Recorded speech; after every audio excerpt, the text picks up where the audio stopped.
Voilà. Bonsoir à tous. Bonsoir, pasteur. C'est un Bonsoir. bonheur de vous voir et nous voulons continuer avec le périple avec Élie. On a laissé Élie au Kérith lorsque nous avons quitté la dernière réunion et le torrent de Kérith, ça a été la première expérience qui nous est rapportée d'Élie pour la mission que Dieu a prévue pour lui. Et au Kérith, la première chose que Élie va apprendre, c'est la fidélité de Dieu en toutes circonstances. Il a réalisé que, quelles que soient les situations, Dieu pourvoit. Et puis aussi, il a appris une première chose qui est très importante, c'est combien l'obéissance à la parole de Dieu apporte des expériences incroyables. Et Dieu va lui demander de partir donc de Kérith pour se rendre à Sarepta. Je vous lis le texte. Alors la parole de l'Éternel lui fut adressée en ces mots. Lève-toi, va à Sarepta qui appartient à Sidon et demeure là. Voici, j'ai ordonné à une femme veuve de te nourrir. Il se leva et il alla à Sarepta. Comme il arrivait à l'entrée de la ville, voici, il y avait là une femme veuve qui ramassait du bois. Il l'appela et dit, va me chercher, je te prie, un peu d'eau dans un vase afin que je boive. Et elle alla en chercher. Il l'appela de nouveau et dit, apporte-moi, je te prie, un morceau de pain dans ta main. Et elle répondit, l'Éternel, ton Dieu est vivant, je n'ai rien de cuit, je n'ai qu'une poignée de farine dans un pot et un peu d'huile dans une cruche. Et voici, je ramasse 2 morceaux de bois, puis je rentrerai et je préparerai cela pour moi et pour mon fils. Nous mangerons, après quoi nous mourrons. Élie lui dit, ne crains point, rentre, fais comme tu as dit, seulement prépare-moi d'abord avec cela un petit gâteau, et tu me l'apporteras. Tu en feras ensuite pour toi et pour ton fils. Car ainsi parle l'Éternel, le Dieu d'Israël, la farine qui est dans le pot ne manquera point, et l'huile qui est dans la cruche ne diminuera point, jusqu'au jour où l'Éternel fera tomber de la pluie sur la face du sol. Elle alla et elle fit selon la parole d'Élie, et pendant longtemps, elle eut de quoi manger, elle et sa famille, aussi bien qu'Élie. La farine qui était dans le pot ne manqua point, et l'huile qui était dans la cruche ne diminua point, selon la parole que l'Éternel avait prononcée par Élie. Amen. La première chose, le premier point que j'aimerais soulever avec vous, c'est la signification de Sarepta. C'est une ville phénicienne qui se trouve entre Tyr et Sidon, c'est-à-dire à l'est d'Israël. Et Sarepta vient d'un verbe hébraïque qui signifie fondre, ou si vous préférez, faire fondre par fusion. C'est le même verbe de la même famille qui a donné le mot creuser, passer par le creuset, c'est-à-dire on fait fondre les métaux, on fait fondre les minerais pour en extraire les métaux, tel l'or. Pour Élie, Kérith était une première formation. Maintenant, cette formation continue. Et cette formation, elle va lui coûter quelque chose. Sarepta fera vraiment office de creuset pour Élie. N'oubliez pas qu'Élie est lui-même soumis à la famine et à la sécheresse. Élie a lui aussi ses problèmes dus à la situation. Il a les mêmes problèmes que tous les contemporains, tous ceux qui sont là avec lui à cette époque. Et d'ailleurs, il arrivera chez cette femme, ou plus exactement aux alentours de sa maison, et il lui dira, va me chercher de l'eau. Il avait donc lui-même soif. Élie va subir ce que les autres subissent. Et ça m'a fait penser pour nous aujourd'hui, en tant que chrétiens, nous sommes tributaires de la situation qui touche ce monde. Peut-être même avons-nous été contaminés. Il y a des chrétiens qui ont été touchés par cette maladie. Mais je vous rappelle qu'en toute situation, il faut s'en remettre au Seigneur lui-même. C'est la meilleure des solutions. Élie va avoir des problèmes, mais il continue de s'appuyer sur Dieu lui-même. Et je me suis posé cette question, est-ce que comme Élie, notre formation continue au travers des événements que nous traversons? J'ai beaucoup réfléchi à cette situation d'Élie et je me suis posé la question pour nous-mêmes, est-ce que nous prenons la chose, c'est-à-dire les problèmes que nous traversons maintenant, est-ce que nous les prenons avec philosophie? C'est-à-dire, tout compte fait, je m'adapte à la situation. Ou bien, je suis préoccupé par le fait que je ne sois pas contaminé. On a toutes sortes de pensées qui nous viennent, et puis peut-être même qu'on peut se dire, regardez le culte à la maison, dans le fond, c'est pas si mal.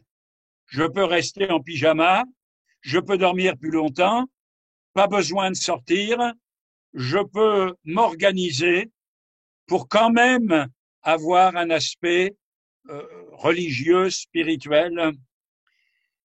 Ça m'amène à me poser cette question, serons-nous plus forts après ces problèmes? Serons-nous capables de mettre des priorités dans nos vies en réalisant que notre vie peut s'arrêter d'un moment à l'autre? Est-ce que nous aurons pris conscience que le plus important, c'est de donner la priorité pour les choses éternelles, non pas pour celles qui passent, mais pour celles qui demeurent? Est-ce que nous serons plus motivés quand nous aurons de nouveau le droit de sortir comme nous voulons, de faire les cultes comme bon nous semble, d'avoir autant de monde que nous le souhaitons? C'est autant de questions que je me pose suite aux événements par lesquels Élie est passé. En deuxième point, je dirais qu'Élie continue d'apprendre. Il va apprendre l'obéissance sans comprendre. L'ordre divin qu'il va recevoir est un ordre lapidaire, c'est-à-dire très court. Dieu ne s'étend pas dans des explications.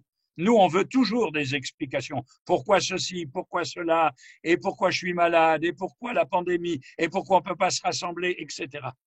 Mais Dieu dit à Élie, voici, j'ai ordonné à une femme veuve de te nourrir. Voilà ce que Dieu lui dit. Alors moi, je suis moins spirituel qu'Élie. Alors la première chose que je pose comme question, c'est comment je vais la reconnaître?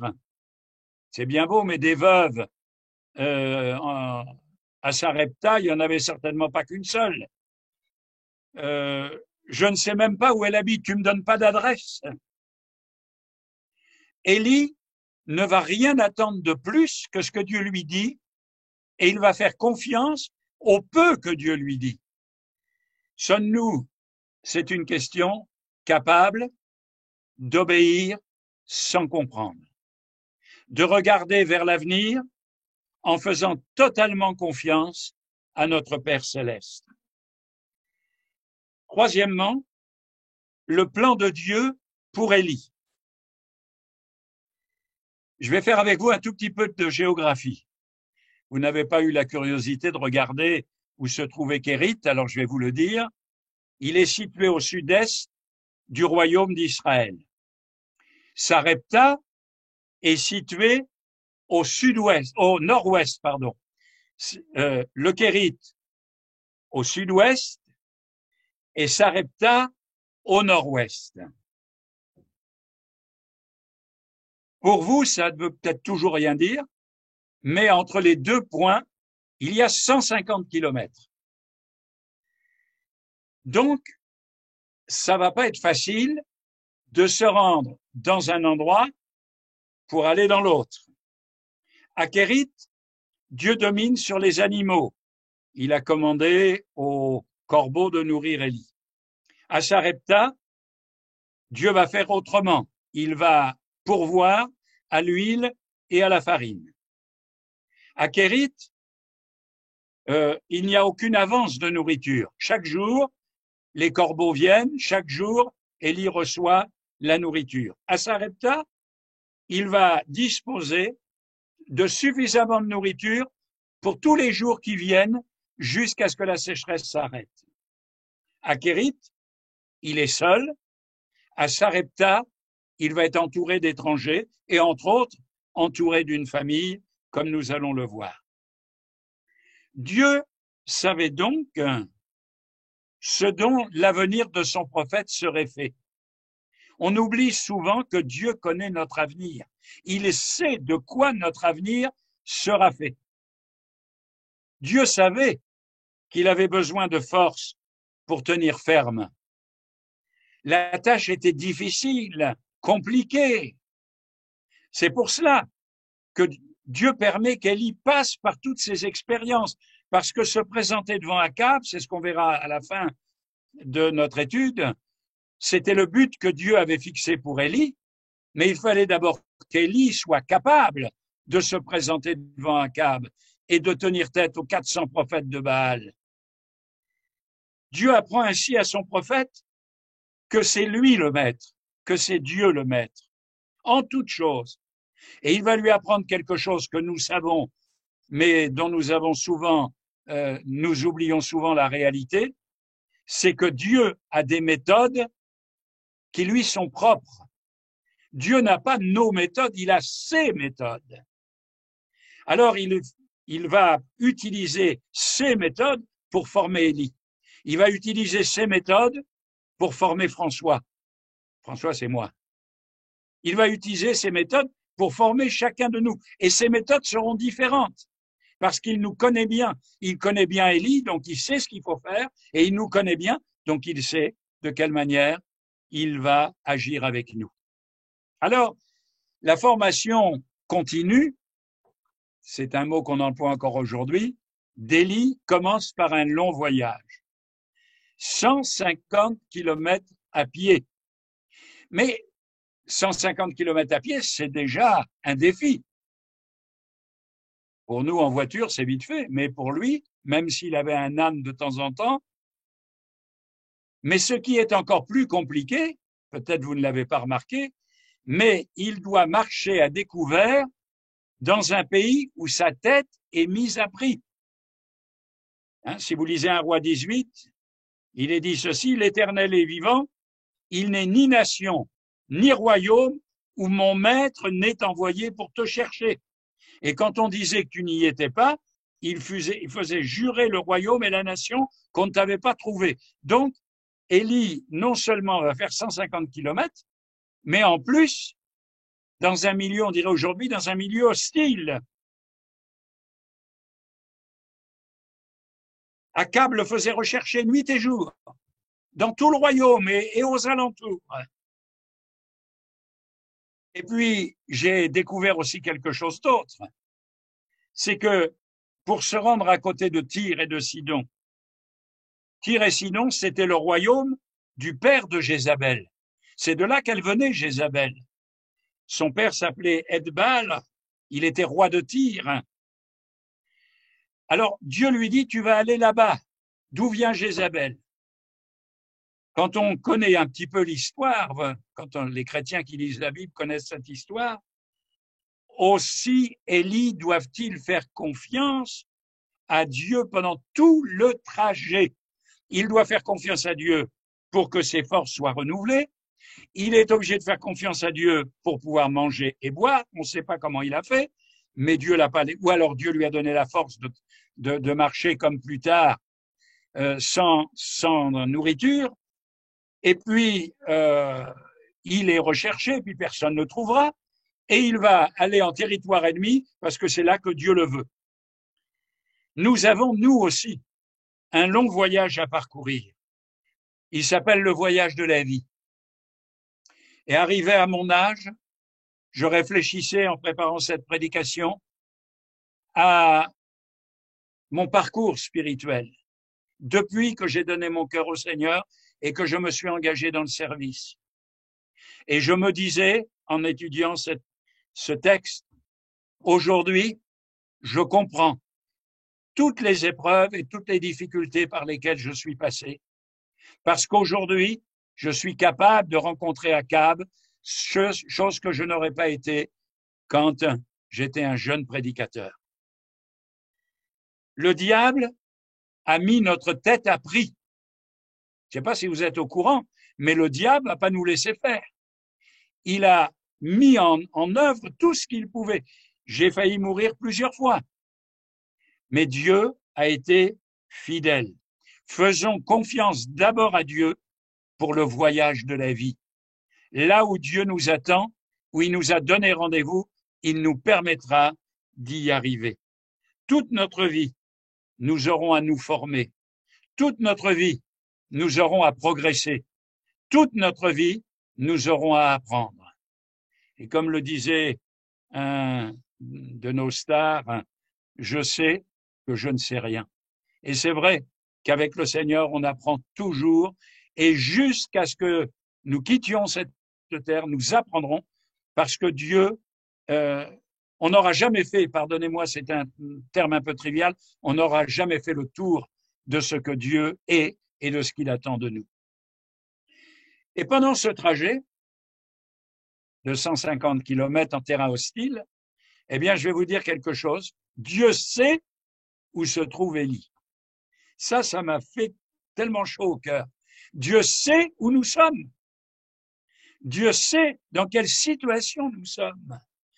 Et j'ai repensé à cette parole de Jésus, à Nathanaël, quand tu étais sous le figuier, je t'ai vu. Incroyable. Dieu nous voit. Alors qu'est-ce qu'il a fait sous le figuier? J'en sais rien. Mais Nathanaël pouvait penser et comprendre que là où il était, Dieu le voyait. Et même si lui pensait que personne ne le voyait et qu'il était tout seul, Dieu le voyait. Et j'ai relevé un texte d'Ésaïe 41 qui dit ceci: ne crains rien, car je suis avec toi.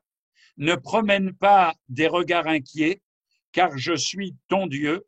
Je te fortifie, je viens à ton secours, je te soutiens de ma droite triomphante. Dieu sait où devait se rendre Élie, puisque c'est Dieu qui lui a dit d'aller là-bas. Alors la parole de l'Éternel lui fut adressée en ces mots: lève-toi, va à Sarepta, qui appartient à Sidon, et demeure là. Nous ne savons pas ce qui nous attend demain. Et je pense que c'est mieux, ça nous évite de nous faire du souci. Appuyons-nous sur cette certitude. Dieu est avec nous. Si nous ne savons pas ce que demain sera, Dieu sait, lui, où nous irons demain. Il sait ce que nous ferons demain. Et moi, je sais que demain, on aura le culte demain matin à 10h30 dans la grande salle. Béni soit Dieu. Alors, Dieu va encourager Élie un pas à la fois, comme il nous encourage. Lève-toi et va. Et moi, je m'imagine qu'Élie n'est pas mécontent de quitter Kérit, où il a été tout seul pendant tout un temps. Un peu de changement de décor, ça va lui faire du bien. Et puis, demeure là. Alors là, les choses se compliquent. Qui aurait envie de demeurer là où il y a l'épreuve? Mais Dieu dit, la sécheresse n'est pas finie. Mais tu attendras là que je te dise ce qu'il faut faire après. Et il va dire ceci: j'y ai ordonné à une femme veuve de te nourrir. Alors, je ne sais pas ce que vous pensez, vous, de la façon dont Dieu opère, mais je pense que pour Élie, c'était un ordre humiliant. Si Dieu avait dit à Élie, il y a une pauvre veuve et tu vas aller la nourrir pour voir à ses besoins, ça aurait été quand même plus gratifiant. Moi, le grand prophète, je vais aider cette veuve. Mais Dieu est précis dans ce qu'il dit. J'ai ordonné à cette veuve de te nourrir. C'est elle qui va faire le travail. C'est elle qui va pourvoir. Lui, le grand prophète Élie, va être obligé de dépendre de cette pauvre veuve. N'oublions jamais que ce sont les tâches les plus humbles qui nous préparent aux plus grandes. Et quand un homme veut servir Dieu, il doit être capable des tâches les plus simples et les plus humbles. Je me souviens d'André Nicole qui me racontait que quand il a parlé de son appel au frère Scott, le frère Scott lui a dit, tu vas venir avec moi et tu porteras mon violon. Et je pense que on a besoin de se rappeler de cela. Vous savez, j'ai relevé une histoire vécue. En 59, à la faculté chrétienne de Dallas, un professeur de grec, un homme pieux et doux qui était un puissant agent de bénédiction dans la vie de ses élèves. Quand on assistait à ses cours, on avait l'impression d'être dans les lieux célestes. On aurait dit que ce professeur de grec nous tenait dans le creux de sa main. Le docteur Siegel mourut en 1963.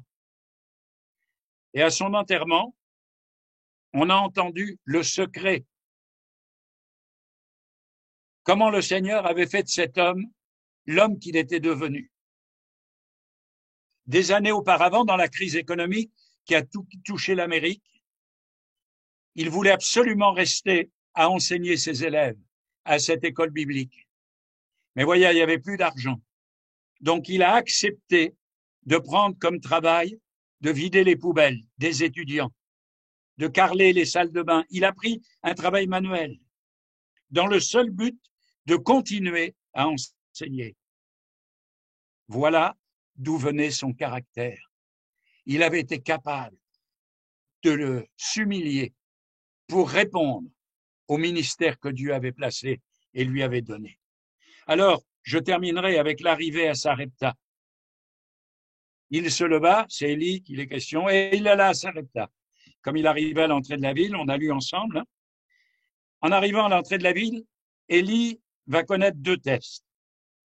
Le premier test, c'est le test des premières impressions. Nous ne devons jamais sous-estimer nos premières impressions, car elles constituent souvent un test. Élie a soif, il voit cette femme qui ramasse du bois. Comme je l'ai dit tout à l'heure, des veuves à Sarepta, il y en a certainement plusieurs. Mais Élie réalise, comprend, ressent que c'est certainement de cette femme qu'il est question. Puis quand il s'est désaltéré, il envoie chercher, il lui dit « Va me chercher du pain ». Et c'est alors qu'elle lui répond quelque chose qui m'a profondément marqué. Elle va lui répondre « Je n'ai plus rien, j'attends la mort et celle de mon fils ». Alors, vous m'excuserez, mais Dieu lui dit « J'ai ordonné à cette veuve de te nourrir ». Et quand il arrive et qu'il la contacte, elle lui dit « J'ai rien, j'ai plus rien et j'attends la mort ». Comme accueil, on fait déjà mieux.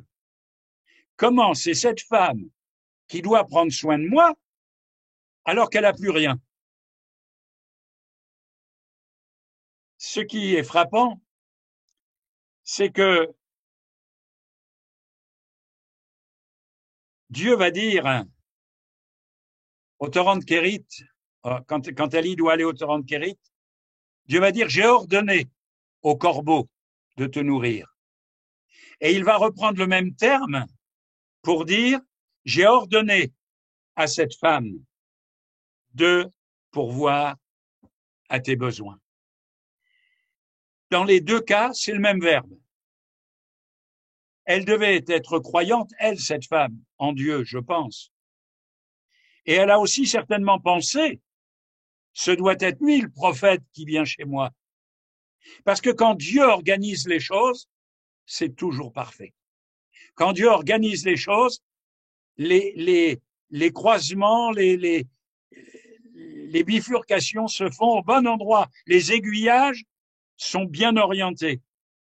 Ça peut paraître impossible aux yeux humains, mais Élie, dirigé par Dieu, n'est pas un automate, il doit réfléchir. En tant que chrétien, nous sommes appelés à réfléchir. Être chrétien et intelligent, c'est pas incompatible. Que voulons-nous en cette période de pandémie? Faire confiance aux hommes, quels qu'ils soient, ou faire confiance à Dieu, quoi qu'il arrive? Le deuxième test, c'est les impossibilités matérielles. La veuve, elle ne voit que les problèmes. J'ai plus rien, je ramasse 2 bouts de bois, on fait à manger une dernière fois et on meurt.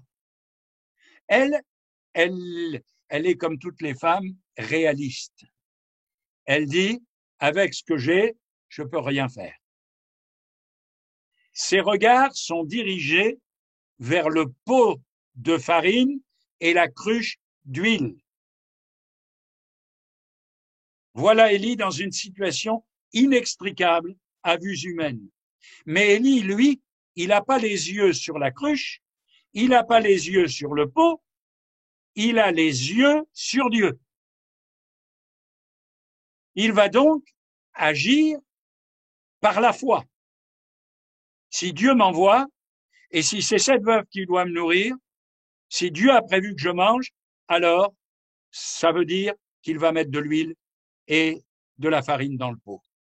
Élie est un homme d'expérience depuis Kérith. Puisque c'est Dieu qui l'envoie ici, il va exercer sa foi. Son obéissance lui fait dire Dieu pourvoira. C'est notre exemple et notre expérience qui nous permet de convaincre les autres. On ne peut pas se baser sur le fait de faites ce que je dis, mais ne faites pas ce que je fais. Élie regarde le peu de cette femme comme suffisant pour que Dieu puisse agir au travers d'elle et au travers de ce qu'elle a. Comme le jeune homme aux 5 pains, aux 2 poissons. Alors je termine. Qu'allons-nous présenter à Dieu en cette période difficile? Le peu que nous avons, notre crainte, nos angoisses, nos terreurs. Vais-je avoir assez d'argent? Vais-je perdre mon travail? Tout ce que j'ai construit va-t-il disparaître? Vais-je devoir perdre ou perdre mes économies, etc. Alors je termine avec cette pensée. Ne regardons pas à la cruche et au pot, mais regardons à celui qui met dans la cruche l'huile dont on a besoin et dans le pot la farine dont on a besoin. Et je lis pour cela un dernier texte, pardonnez-moi, j'ai été un tout petit peu plus long ce soir. C'est pourquoi je vous dis, ne vous inquiétez pas pour votre vie, de ce que vous mangerez, ni pour votre corps, de quoi vous serez vêtus. La vie n'est-elle pas plus que la nourriture, et le corps plus que le vêtement? Qui de vous, par ses inquiétudes, peut ajouter une seule coudée à la durée de sa vie? Ne vous inquiétez donc point, ne dites pas que mangerons-nous, que boirons-nous, de quoi serons-nous vêtus, car toutes ces choses, ce sont les païens qui les recherchent. Votre Père céleste sait de quoi vous avez besoin. Ne vous inquiétez donc pas du lendemain, car le lendemain aura soin de lui-même. À chaque jour suffit sa peine. Dieu mettra dans votre pot et dans votre cruche l'huile et la farine dont vous avez besoin. Que Dieu vous bénisse. Amen.